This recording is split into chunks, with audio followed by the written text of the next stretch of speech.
नमस्कार. उद्या 12 डिसेंबर अर्थात आपले सर्वांचे श्रद्धास्थान आदरणीय पवारसाहेबांचा वाढदिवस. उद्या आदरणीय पवारसाहेब 85 वर्ष पूर्ण करून 86व्या वयामध्ये पदार्पण करत आहेत आणि एकूणच सगळीकडेच उत्साहाचं आनंदाचं वातावरण आहे.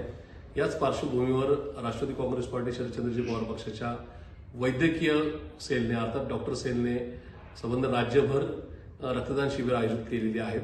त्याच्यातलं एका शिबिराचं उद्घाटन उद्या सकाळी या ठिकाणी होत आहे. अर्थात राष्ट्रवादी काँग्रेस पार्टीचं जे राष्ट्रवादी भवन आहे शिवाजीनगर येथे त्या ठिकाणी उद्या सकाळी 9 वाजता याचा शुभारंभ होत आहे.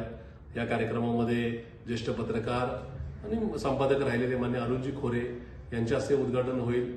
त्याचबरोबर पार्टीचे समस्त नेते आणि कार्यकर्ते उपस्थित राहतील. आपण सुद्धा बहुसंख्येने या कार्यक्रमास उपस्थित राहावं. ज्यांना ज्यांना शक्य असेल त्यांनी रक्तदान सुद्धा करावं. 86,000 बॉटल्स राज्यातून जमा करण्याचा संकल्प आहे. खूप मोठा संकल्प आहे. निश्चित कार्यकर्त्यांच्या पुणेकरांच्या इच्छाशक्तीवर हा संकल्प निश्चित पूर्ण होईल याची मला खात्री आहे. त्यामुळे मी या रक्तदान शिबिराला येतोय. आपण सुद्धा उद्या 12 डिसेंबर 2025 सकाळी 9 वाजता राष्ट्रवादी भवन शिवाजीनगर या ठिकाणी यावं ही आपणास नम्र विनंती करतो. धन्यवाद. जय हिंद, जय महाराष्ट्र.